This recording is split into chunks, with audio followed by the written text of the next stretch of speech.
हमने बोला मैदान, मैदान है कहाँ कहाँ पे, कितना % क्षेत्र मैदान है, और इस मैदान में कितना वन है, कितना घास वाला है, और कितना आपका बंजर भूमि का है। मैदान की सरसरी निगाह से ये जरूर देख लेना। और इसके साथ ही हमने अभी तक क्या किया है, पहाड़ी, पठार, मैदान। तो भारत की स्थलाकृति में किसका कितना % है, क्वेश्चन आता है और पता होना चाहिए कि पठार कितने % क्षेत्र को छूते हैं, हिमालय पर्वत श्रेणियां कितने % क्षेत्र को छू रही हैं, और मैदान कितने % को, और मरुस्थल कितने % को, क्योंकि भारत की भौगोलिक स्थिति हमने 4 भागों में बांटी।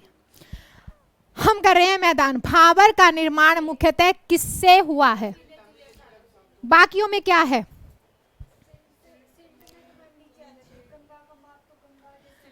ये क्या है, बजरी पत्थर मिले जुले अवसाद।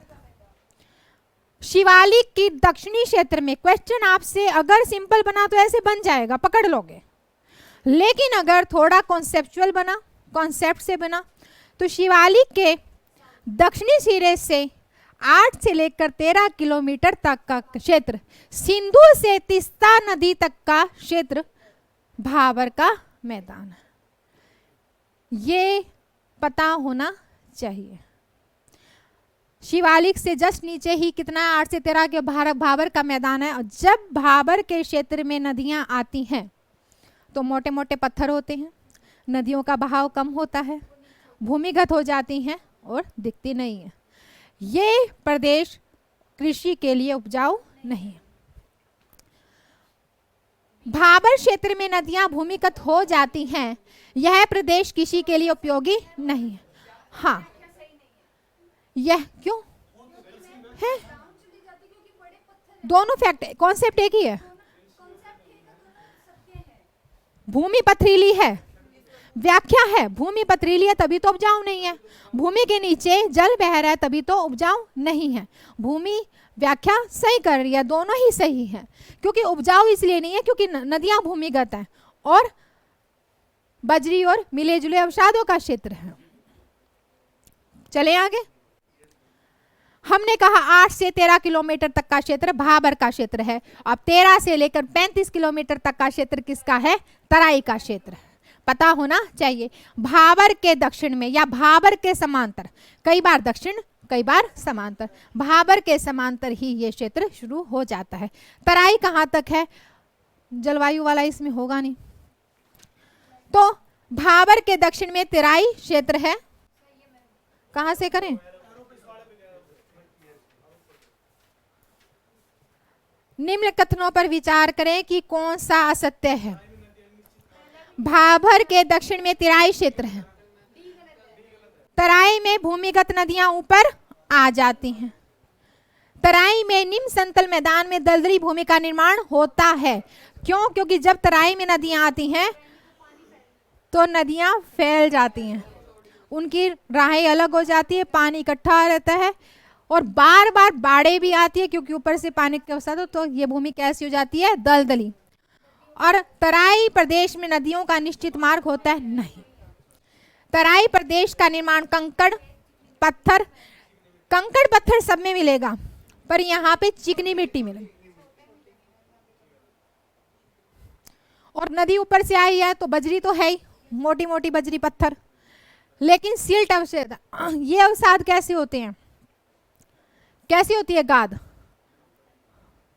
गाद में मिट्टी के कंकड़ बारीक मिलेंगे, चूना पत्थर भी में चिपचिपी होती है गाद, कभी चूना पत्थर भी मिलेगा, तो इसमें ऊपर के जीवों के अवशेष में मिलेंगे तो कीचड़ टाइप का रहेगा, बहुत चिकनी रहती है ये गाद। चले आगे, कहाँ जाएगा,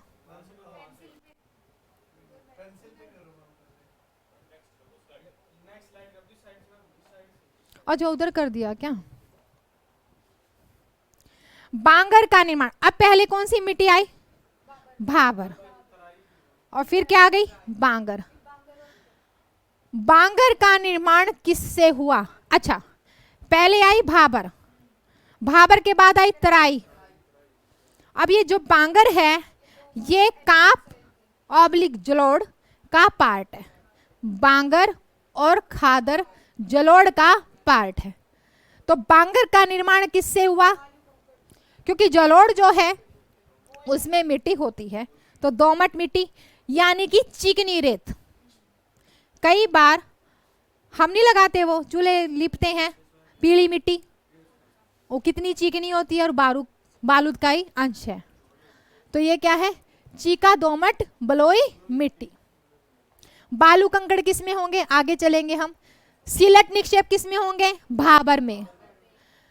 चीका मिट्टी यानी कि चिकनी मिट्टी, पीली मिट्टी, पोतने वाली मिट्टी, पतली रेत की मिट्टी, और दोमट और बलुई मिट्टी बांगर में होगी। बालू और कंकड़ होंगे आपके खादर में, और रेत तो बंजर भूमि में होती है। अगर चिकनी रेत लिखा आता, कोई और ऑप्शन नहीं होता, तो बांगर का ही पार्ट है। नहीं, बांगर शुरू हो गई आपकी जलोढ़ मृदा। जलोढ़ मृदा के दो पार्ट है, बांगर और खादर। उपजाऊ, यह मिट्टी उपजाऊ होती है। कहाँ मिलेगी? सतलुज गंगा का मैदान, सतलुज का मैदान, पंजाब सतलुज का क्षेत्र, पंजाब हरियाणा यूपी का ऊपरी क्षेत्र, गंगा के ऊपरी क्षेत्र, गंगा का ऊपरी मैदान, वहां हमें यह मिट्टी मिलेगी। किस मैदान में बांगर मृदा अधिक पाई जाती है? अब हम आएंगे गंगा के मैदान में। गंगा के मैदान को तीन भागों में बांटेंगे, गंगा का ऊपरी, गंगा का मध्य और गंगा का निचला। मिट्टी का मैदान कैसे चल रहा है? पश्चिम से पूरब की तरफ। बांगर के अधिक सिंचाई क्षेत्रों में कौन सी भूमि परत है? बांगर में जब भी हम ज्यादा, बांगर जलोढ़ मृदा का मैदान है, बांगर हमें मिलती है पंजाब हरियाणा और यूपी के क्षेत्र में, ऊपरी गंगा मैदान में। यहाँ पे आपने देखा है कि वो नमक नूनी आई रहती है। जो ज्यादा सिंचाई वाले क्षेत्र होंगे वहां पर जो परत बनती है सफेद मिट्टी की, क्षारीय अम्लीय, वो कौन सी है? रेह कहलाती है। भूड़ मतलब भूगड़ा, दाने। जब पानी ज्यादा बहता रहता है तो मिट्टी के अंदर से क्रेशर टाइप के दाने जो निकल आते हैं छोटे छोटे, उसको हम क्या कहते हैं? भूड़। शंकु परत, जब नदियां बहुत ऊंचाई से आती हैं और बीच में अपने मार्ग छोड़ के टापू से बना देती हैं, शंकु बना देती है, उसको हम शंकु कहते हैं। हिमालय से आने वाली सभी नदियां शंकु बनाती हैं, और हिमालय से आई कौन रही है? यमुना और गंगा। बाकी तो सारी उस तरफ चली गई। घाघरा ने शंकु परत नहीं बनाई है, ठीक है। खादर तो मिट्टी का ही नाम है। मच्छरों का प्रकोप सर्वाधिक कहाँ होता है? तो कौन सा मच्छर? कौन सी खेती में? आ चुका है क्वेश्चन। गोरखपुर आ चुका है क्वेश्चन, तो उधर से ही। हाँ, निम्नलिखित में से कौन सा कथन खादर के लिए उपयुक्त है? खादर, देखो पहले हम थे भाबर पे, फिर हम भाबर थी,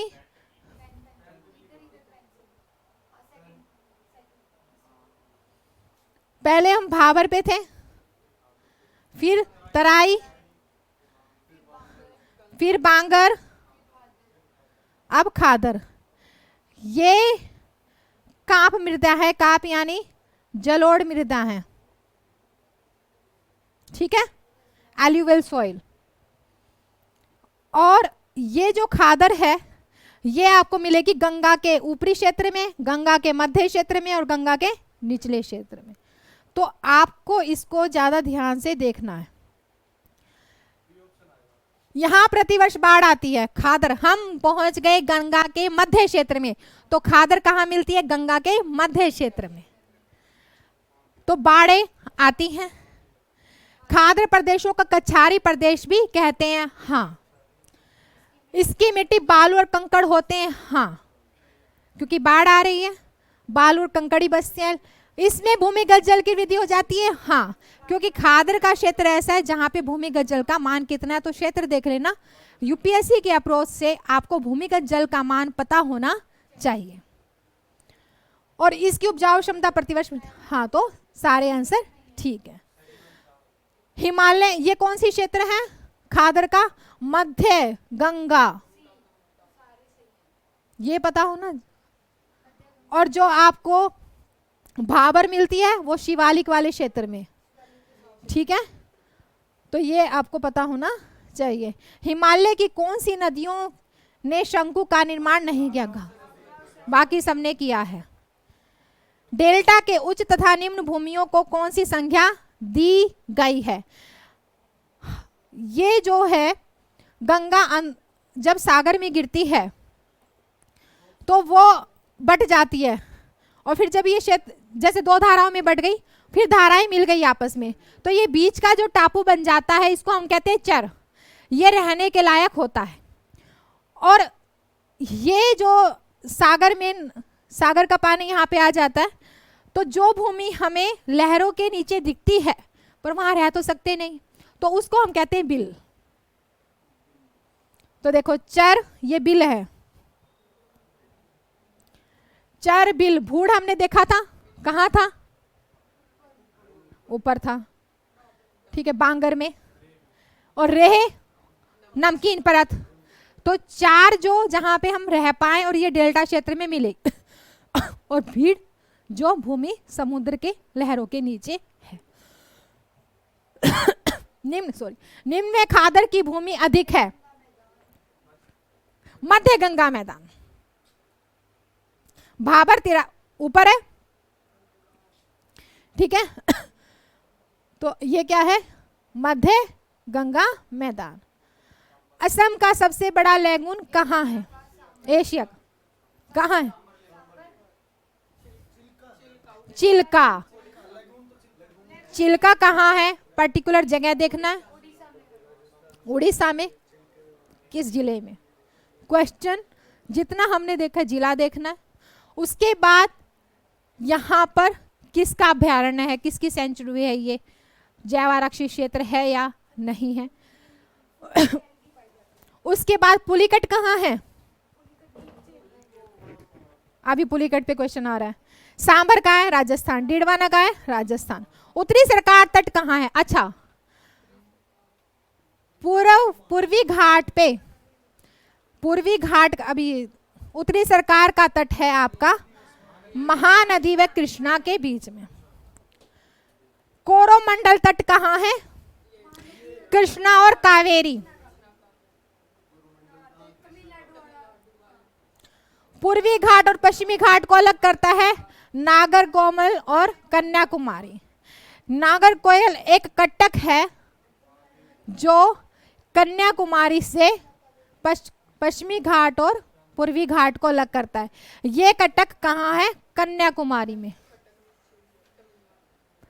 कटक किसे कहते हैं? पर्वत श्रेणी का कोई एक होती है पर्वत श्रेणी, जो ऊंचा हो गया, जो समतल हो गया पर्वत का भाग, उसे हम पठार कहते हैं।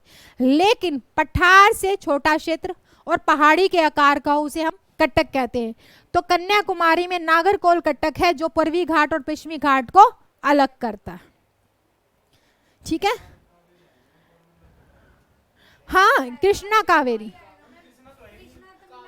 अरे नहीं, हाँ हाँ,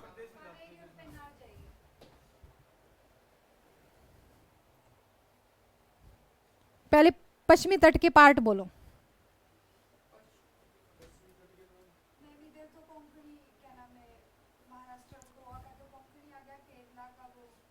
पूरा बताओ।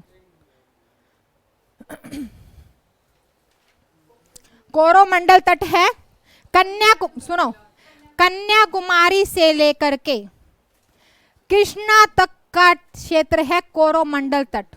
उसको आपको जगह से भी पूछ सकता है और नदियों से भी। तो कृष्णा, कन्याकुमारी, कन्याकुमारी के पास कौन सी नदी है? कृष्णा और कावेरी। तो कृष्णा से लेकर के कावेरी तक का क्षेत्र है आपका कोरोमंडल, और कृष्णा से लेकर के गोदावरी का क्षेत्र है आपका गोलकुंडा। ठीक है, और गोदावरी से लेकर के गंगा, कई बार स्वर्ण रेखा बोलेगा, गोदावरी के से लेकर के पारादीप तक का तट है आपका उत्तरी सरकार का तट या उत्कल का तट। तो कोरोमंडल तट कहाँ है? कृष्णा और कावेरी। महानदी और कृष्णा, महानदी कहाँ है? उड़ीसा में। अगर यहाँ पे कृष्णा है महानदी है उड़ीसा में। कृष्णा से गोदावरी तक का तट जो है आपका गोलकुंडा है। तो यहाँ पे कृष्णा और कावेरी ही आपका ऑप्शन होगा, क्योंकि कृष्णा और पेन्नार तो खुद ही गोलकुंडा में इकट्ठा गिरती हैं। पूर्वी घाट और पश्चिमी घाट को अलग करता है, हमने बात की। नागरकोइल कटक जो कन्याकुमारी में है वो पूर्वी घाट और पश्चिमी घाट को अलग करता है। यही कटक केरल और तमिलनाडु के बीच में भी सीमा बनाता है।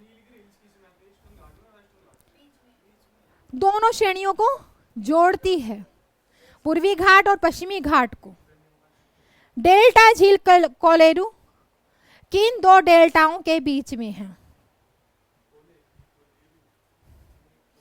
डेल्टा झील है आपकी आंध्र प्रदेश और तमिलनाडु की सीमा पर, और आंध्र प्रदेश और तमिलनाडु की सीमा पर कौन सी नदियां हैं?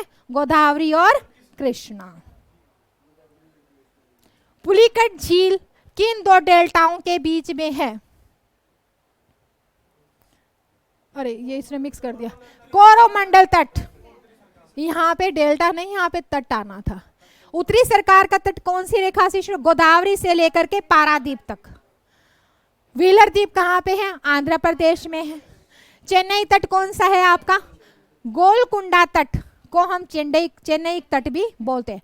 कोरोमंडल तट को हम चेन्नई तट भी बोलते हैं, क्योंकि कोरोमंडल तट में ही इस तरफ आपका क्या है? तमिलनाडु और मद्रास है पूरा, और उस तरफ कौन सा तट है? मालाबार का तट। पूरा केरल कौन से तट में है? मालाबार में। मालाबार तट और कोरोमंडल तट कहाँ मिलते हैं? कन्याकुमारी में। ठीक है।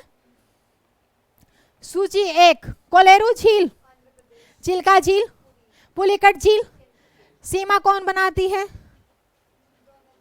पुलिकट। पुलिकट झील सीमा बनाती है आंध्र प्रदेश और तमिलनाडु के बीच। तो पुलिकट झील कौन से मंडल तट में हुई? कोरोमंडल तट में। चिल्का झील कौन से तट में हुई?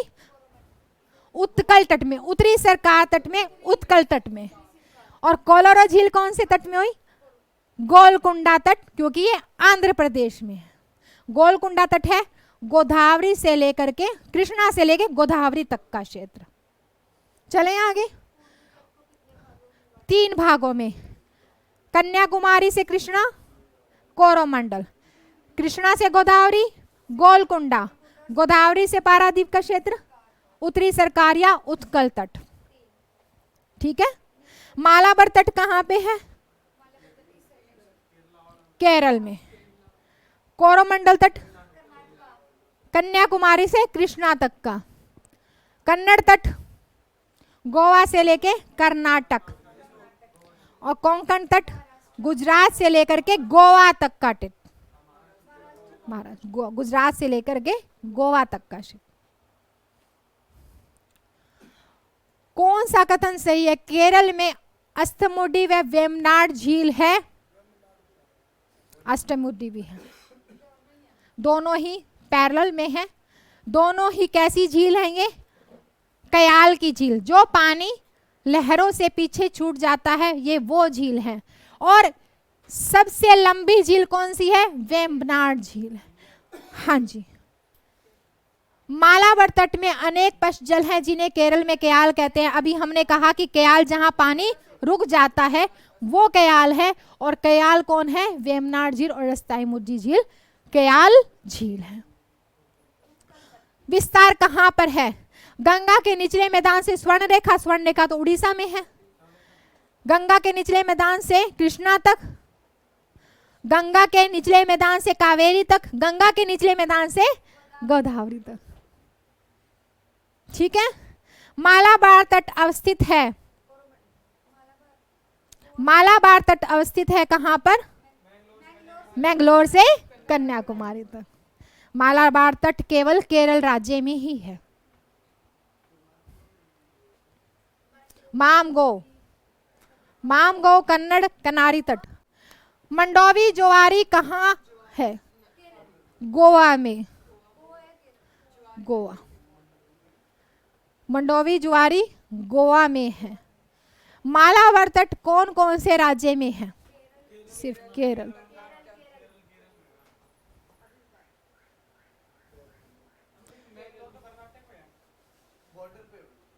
बिल्कुल बॉर्डर पे, लेकिन मालाबार केवल केरल में है। हमेशा गलत हो जाता है, ये ध्यान रखना है। केरल कर्नाटक आपको बोलेगा नहीं। गोवा कर्नाटक के बीच कौन सा तट है? कनारी तट, कन्नड़ का तट। ठीक है। माम गोवा कहाँ पे है? कहाँ? जोआरी में। ये पूर्वी घाट और पश्चिमी घाट में सबसे बड़ा अंतर क्या है?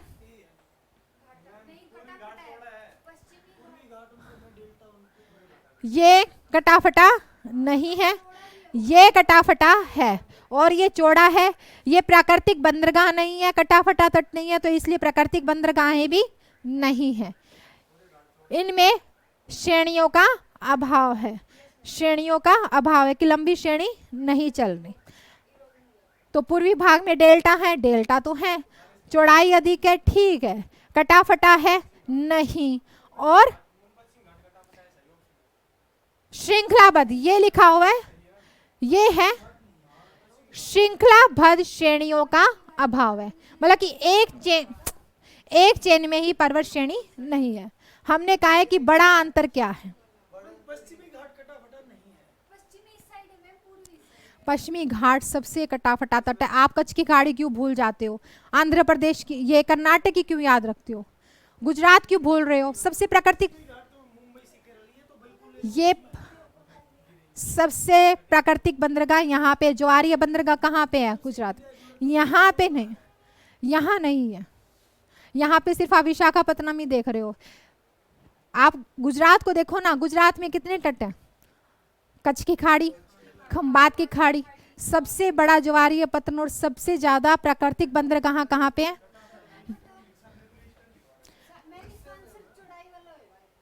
चौड़ाई है, पूर्वी घाट की चौड़ाई ज्यादा है। अगर आप घूमने जाते हो समुद्र के किनारे, तो अगर हम यहाँ जाएंगे तो ज्यादा अच्छा लगेगा। यहाँ पे अगर घूमने जाओगे तो सीधा ही जमीन कम है, सीधा ही पानी ज्यादा, तो मजा नहीं आता। यहाँ ठीक है। हम मुंबई दमनदीप क्यों घूमने जाते हैं? क्योंकि वहां पर के पानी की ढाल थोड़ी है, यहाँ पानी की ढाल ज्यादा है। ठीक है, चलो।